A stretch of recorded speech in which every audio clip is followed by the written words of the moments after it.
साथ का महीना है ना, जितने यहाँ बैठे और जितने आस्था चैनल पर सुन रहे और जितने फेसबुक यूट्यूब पर कथा श्रवण करना, प्रयास करना, बैसाख के महीने में मिट्टी के पात्र में जो रात्रि भर जल रखा हो, मिट्टी के पात्र में अगर आपके पास में घड़ा हो, हंडा हो, नी हो तो दिया हो, दीपक हो, कुल्लड़ हो, कोई भी तुम्हारे पास में जो मिट्टी का पात्र उसमें जल भरना, वो जल बैसाख के महीने की किसी भी सोमवार के दिन या किसी प्रदोष के दिन या बैसाख महीने के शिवरात्रि के दिन वो मिट्टी के पात्र का जल अपने घर के प्रत्येक व्यक्ति का स्पर्श कराकर उस मिट्टी के पात्र के जल को तांबे के पात्र में डाल लीजिए और घर के प्रत्येक व्यक्ति का स्पर्श करा लीजिए और शंकर भगवान पर कुंडकेश्वर महादेव के नाम से समर्पित करिए। कभी जीवन में पीछे पलट कर देखने की जरूरत नहीं पड़ेगी, आप जाकर जल चढ़ाएंगे। आप भी बना लो एक नियम कि बैसाख महीने की शिवरात्रि यह भी शंकर भगवान को अपने दिल की बात कहते हुए, अपने मन की बात कहते हुए, रोग मुक्ति के लिए, कार्य सिद्धि के लिए, धन वैभव संपदा के लिए, समृद्धि के लिए मुझे भी जल चढ़ा, मैं भी जल समर्पित। एक लोटा पानी शिव जी को, उसमें बेलपत्र डालने के बाद हेड में उस जल को या कोई मिट्टी का सकोरा हो, बर्तन हो, घड़ा हो, कलश हो, उसमें भरा हुआ रखा हो, वो तांबे के पात्र में डाल लो, उसको ले जाकर चढ़ा दो। और एक और चीज का ध्यान रखना,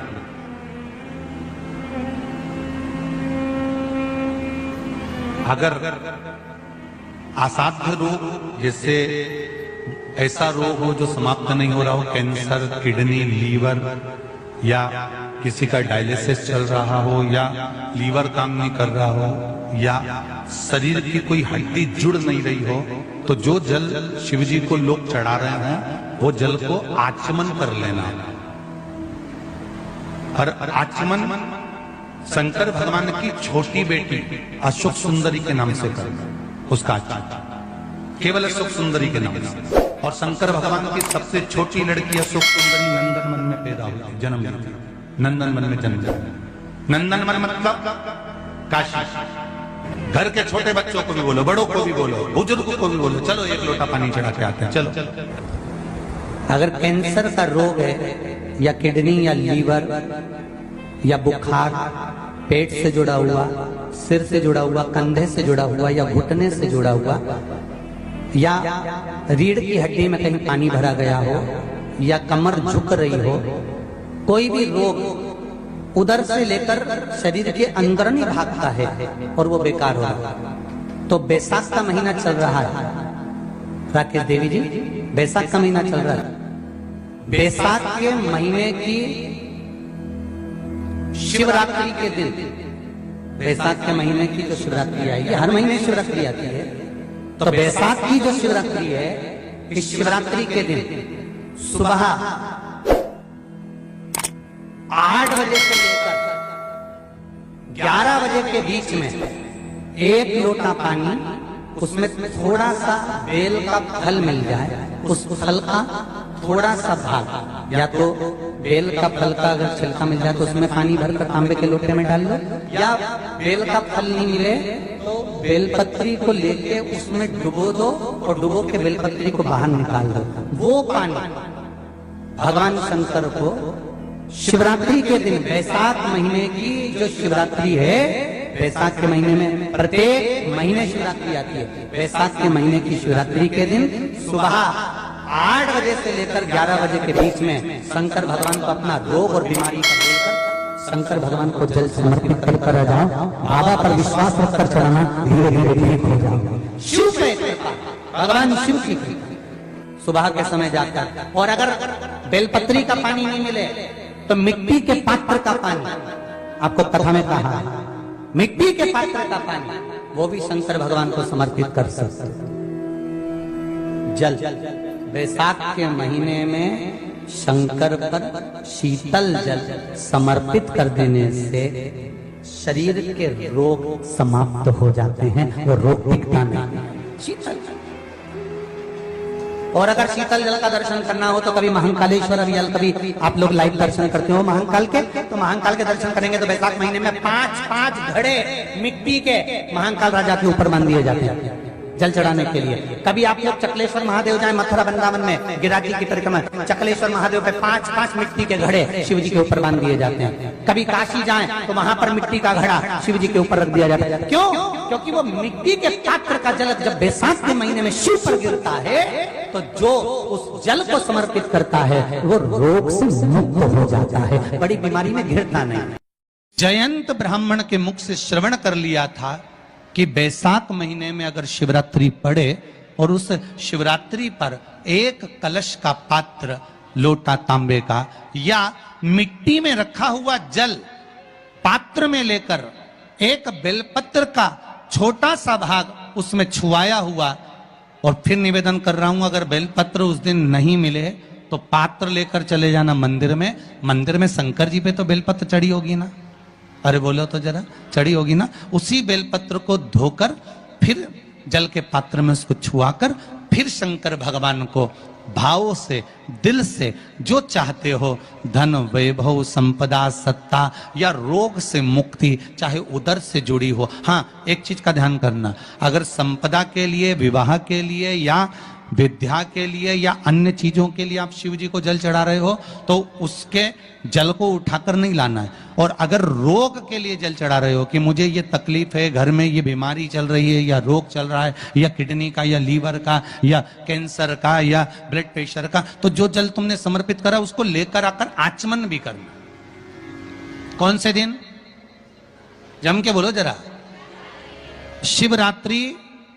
शंकर कह रहे हैं, माँ उमा से, माँ पार्वती से मेरा महेश कह रहा है, मेरा बाबा भोलेनाथ, मेरा बाबा विश्वनाथ, मेरा त्रिकालदर्शी कैलाशी अविनाशी कह रहा है कि हे पार्वती,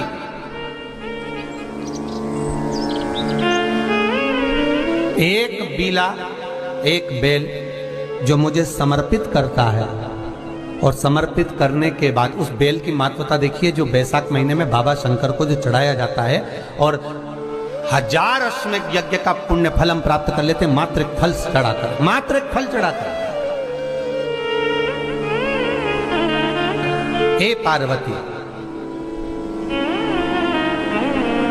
संसार का मनुष्य जब मुझे वो बेलपत्र समर्पित कर, वो बेल का फल समर्पित करता है, पार्वती वो फल जो मुझे चढ़ता है, फिर मैं भले नर्मदा के जल से निकला हुआ कंकर शंकर क्यों ना हूं, फिर चाहे मैं गंगा के जल से निकला हुआ कंकर शंकर क्यों ना हूं, चाहे फिर मैं यमुना के जल से निकला हुआ कंकर शंकर क्यों ना हूं, चाहे मैं सरयू के जल से निकला हुआ कंकर शंकर क्यों ना हूं, चाहे मंदाकिनी के जल से निकला हुआ कंकर शंकर क्यों ना हूं, ए पार्वती, फिर जो भी शिवलिंग पर वो बेल समर्पित होता है वो बेल उठाकर जीव अपने कार्य में ले सकता है। ये माँ उमा से कह रहा है। तो उस बेल की महत्वता जानेंगे।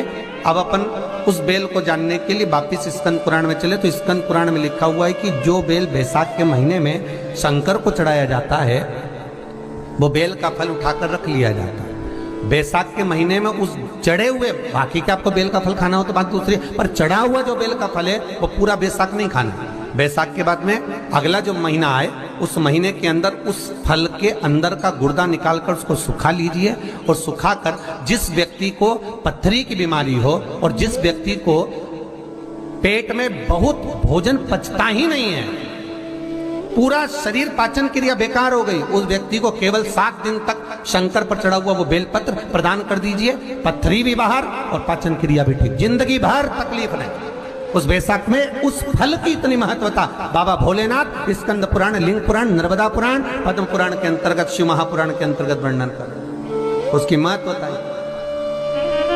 वो बेल का फल साधारण नहीं हो सकता। अब मंदार का जो पुष्प होता है, आंकड़े का जो फूल होता है, एक सफेद कलर का भी होता है और एक गुलाबी कलर का भी होता है। देखा है आप लोगों ने? बोलो, जम के बोलो, देखा है ना? गुलाबी कलर का जो पुष्प होता है वो आप मंदार का, आंकड़े का जो गुलाबी कलर का पुष्प होता है आप टीवी पे देख रहे होंगे, एक सफेद देख रहे होंगे, एक मंदार का गुलाबी फूल, नीला कलर का फूल देख रहे होंगे। जो नीला कलर का जो पुष्प होता है, गुलाबी कलर का जो आंकड़े का फूल होता है, प्रयास करना। जब किसी विषम परिस्थिति में फंस गए, विषम परिस्थिति, जब आपको लग रहा है कि मुझे बहुत भय लग रहा है, कुछ बुरा होने वाला, आपको लग रहा है आज मेरी उल्टी आंख बहुत फड़क रही है, कुछ गड़बड़ होने वाला है, आपको लग रहा है मेरी सीधी आंख फड़क रही, कुछ गड़बड़ होने वाला है, तब केवल वो नीला जो गुलाबी पुष्प है मंदार का, उसको कहीं से लाकर शिवालय में अशोक सुंदरी वाली जगह पर स्पर्श कर कर शिवलिंग पर आप चढ़ा दीजिए। आपकी विषम परिस्थिति कैसी भी होगी वो रास्ता बनाकर बाहर निकल जाएगी। आपको फंसना नहीं, परेशान नहीं। मंदार आकर सफेद आंकड़े का पुष्प भी भगवान शिव को समर्पित होकर, जैसे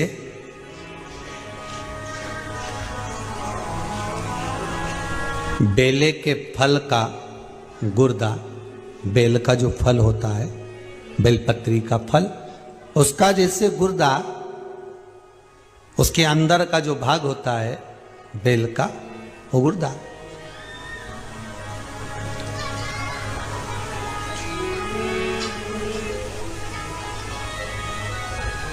उसको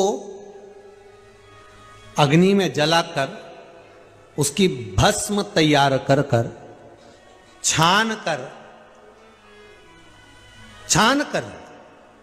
जब जब आपके यहां विद्वान ब्राह्मण शिव जी का अभिषेक कराते हैं, पूजन कराते हैं, तो उसमें लिखते हैं पूजन के साहित्य में बेलपत्री, धतूरा, दुर्वा, ये उसमें नीचे लिखेंगे भस्म।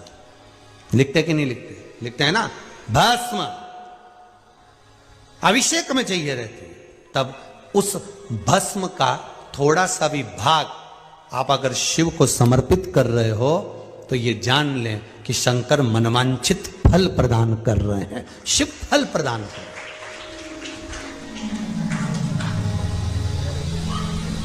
महाराज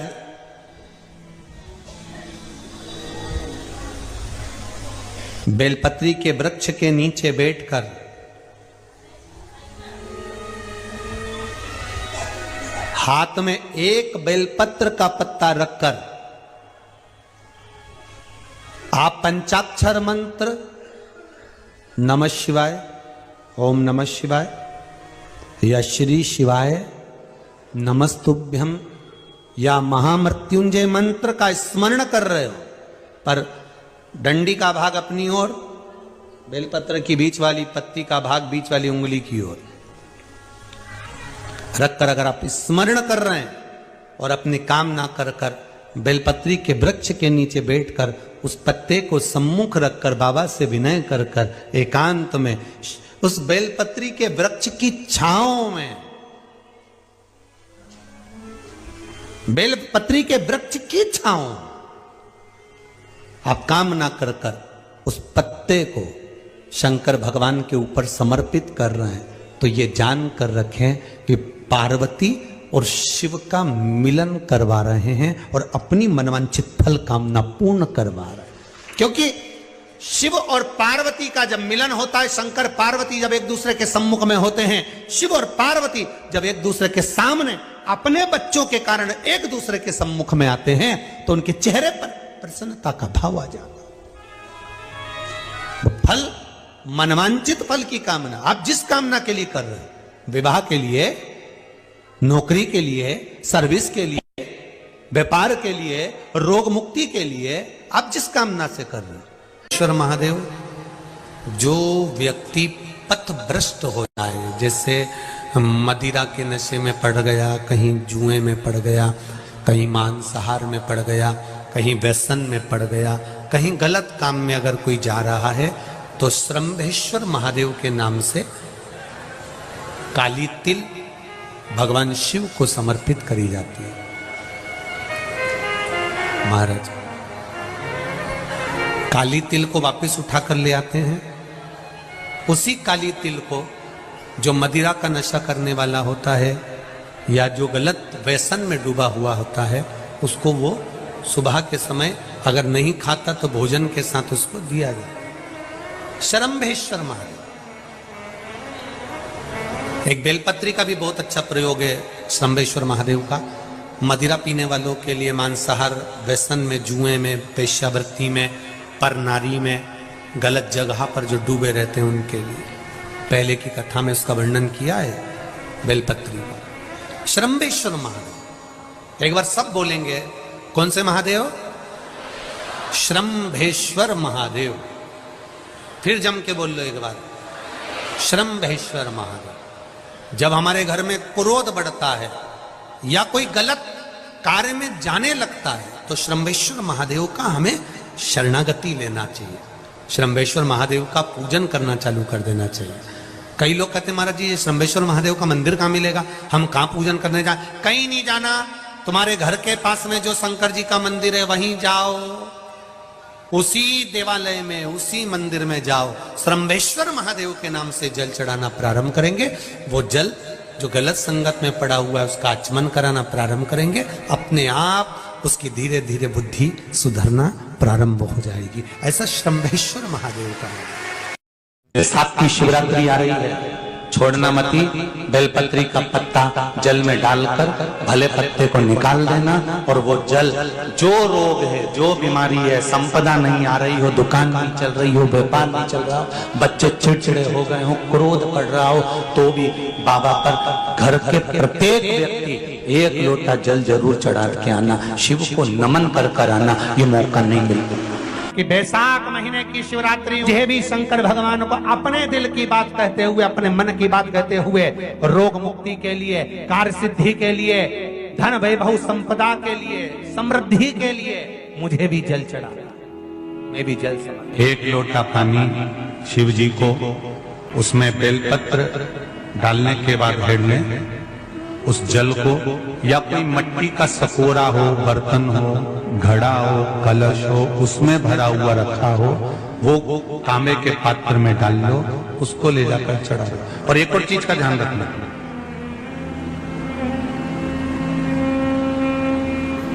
अगर असाध्य रोग, जैसे ऐसा रोग हो जो समाप्त नहीं हो रहा हो, कैंसर, किडनी, लीवर, या किसी का डायलिसिस चल रहा हो, या लीवर काम नहीं कर रहा हो, या शरीर की कोई हड्डी जुड़ नहीं रही हो, तो जो जल शिव जी को लोग चढ़ा रहे हैं वो जल को आचमन कर लेना।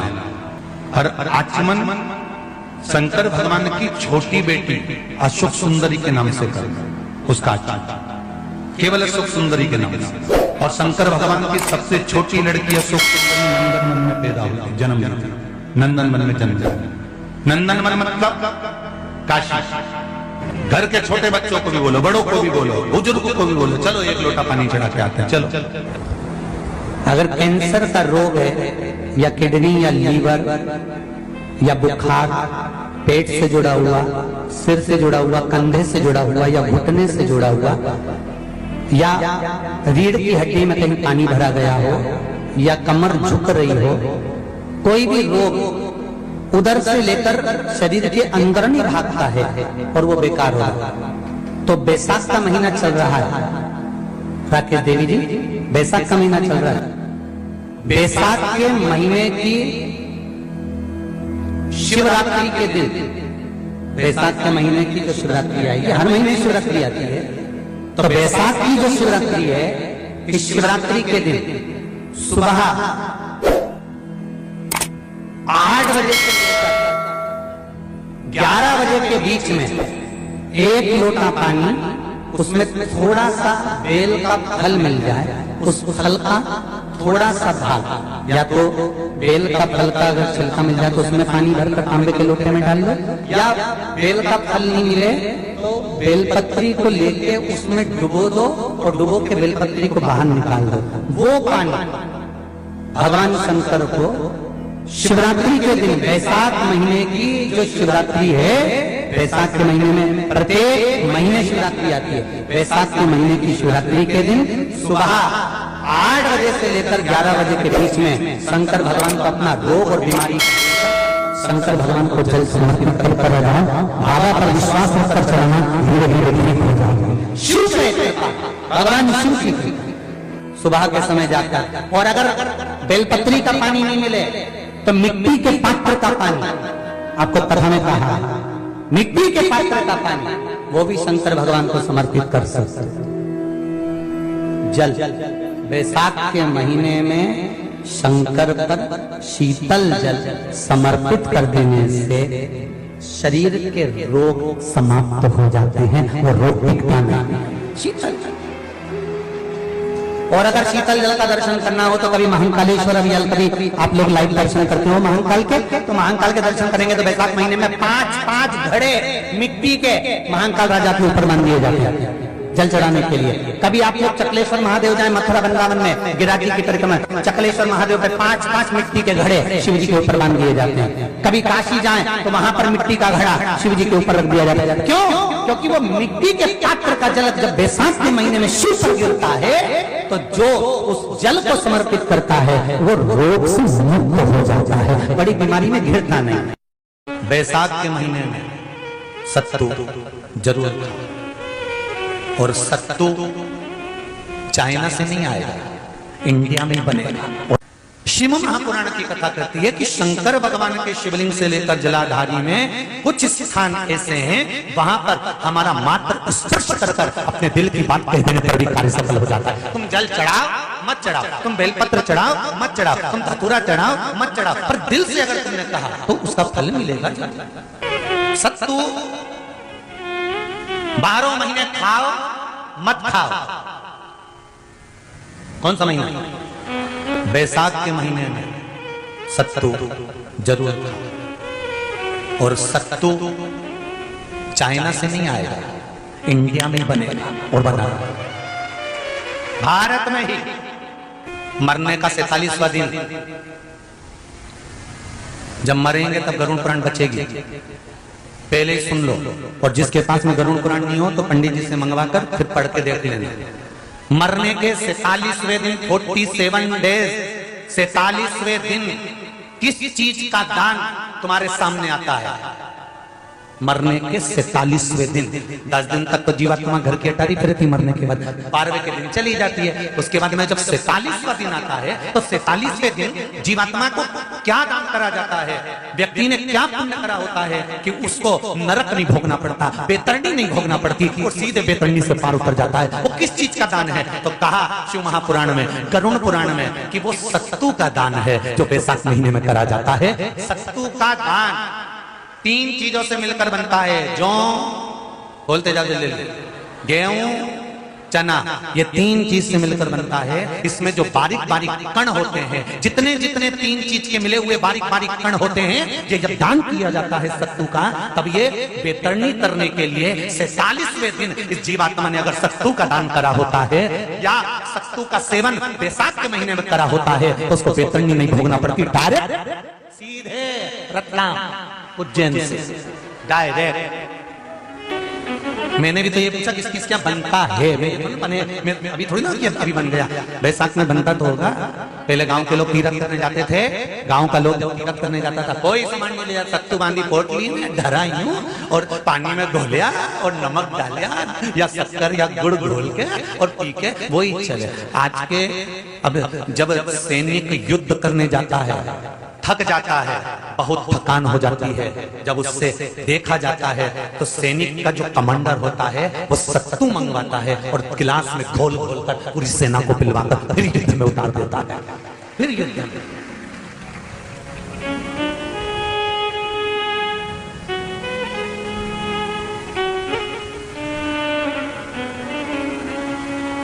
साधारण नहीं है महाराज। सत्तू में जितने बारीक बारीक कण होते हैं, जितने बारीक बारीक कण, अब तुम्हें कम करना, अभी जब फ्री हो तो कागज पे रख के सत्तू का एक कण गिनना, 1 2 3 बारीक बारीक गिनते रहना जरा। तो तुम्हारा क्या जाए गिनने में? भगवान कृष्ण के हाथ में पट्टी बंधी थी तो उनने भी तो रुक्मणी को गिनने को दिया था, जरा गिन तो जरा इसमें कितने धागे हैं। रुक्मणी जी ने कहा इसमें 9,999 धागे हैं। भगवान ने कहा बस यही 9,999 मुझे द्रौपदी को वापिस लौटाना है। गिनती लगा लो, अभी अभी लगा लो, ऊपर तो भगवान गिन के बता ही देगा कि तुमने जो सत्तू दान करा था, तुमने जो सत्तू खाया था, तुमने जो सत्तू भगवान को दिया था, सत्तू का लड्डू बनाकर तुमने बैसाख महीने में भगवान की जो पूजन करी थी, तो अमावस्या के दिन, पूर्णिमा के दिन या अक्षय तृतीया के दिन तुमने जो सत्तू दिया था, भगवान तो गिनती बता देगा कि सत्तू में कितना कण था। और अगर नहीं बताए तो तुम आंदोलन पे बैठ जाओगे। क्या मैं बताओ पहले हमने कितना सत्तू दिया था, उसमें कितने कण थे? बताना पड़ा।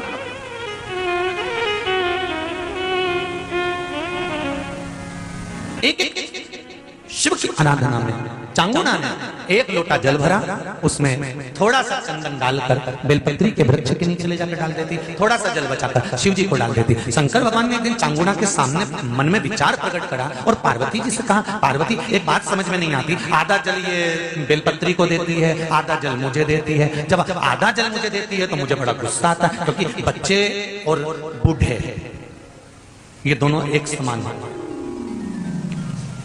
बच्चों को थोड़ा सा भी उसकी सामग्री में से, उसकी चॉइस की चीज में से तोड़ के अगर दूसरे को दे दिया तो बच्चा यूं फेंकेगा, वो जाके और मुंह फुला के बैठ जाएगा, नी खाऊं नी खाऊं। मां समझाए थारे ही भाई है होगा, नीचे मत को ऐसा भाई जो मेरा ही रिश्ता खा जा, मुझे तो पूरा ही। फिर मां अंदर जाएगी, फ्रिज में से वापस पूरा की पूरा आम निकाल के लाएगी और आम देगी, ये ले, ये पूरा है, अब चक्कू से कटा नहीं देख, छोरा भी इतना है पूरा घुमा घुमा के देखेगा।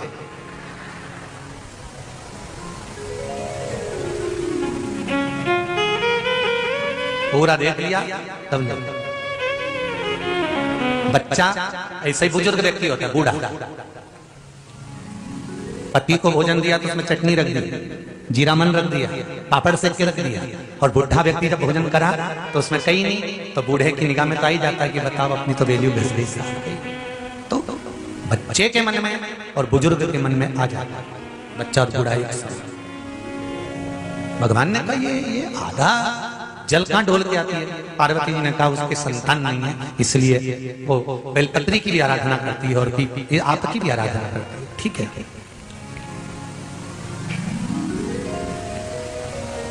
भगवान देवादिदेव महादेव ने देखा चांगुना ने बहुत सेवा कर ली। आज भगवान सुंदर एक संत का रूप धरकर चांगुना के दरवाजे पर पहुंच गए, अलग जगह। चांगुना दौड़ कर आई, बाबा जी आइए, क्या लाऊं मैं आपके लिए? भिक्षाम देहि, भिक्षाम देहि। बाबा ने सब दूर से भिक्षा ली और चांगुना जैसी परात भरकर रानी चांगुना देवी खूब सारा सामान लेकर आई, तो बाबा ने मना कर दिया, मैं आपके हाथ की भिक्षा नहीं ले सकता, मुझे नहीं लेना है। क्यों? कहा आपकी संतान नहीं है, आपकी औलाद नहीं है, संतान नहीं है, और अगर आपकी संतान नहीं है तो आपके हाथ की भिक्षा लूंगा तो मैं भिक्षा लेकर जाऊंगा कहां? मुझे आपके हाथ की भिक्षा नहीं चाहिए।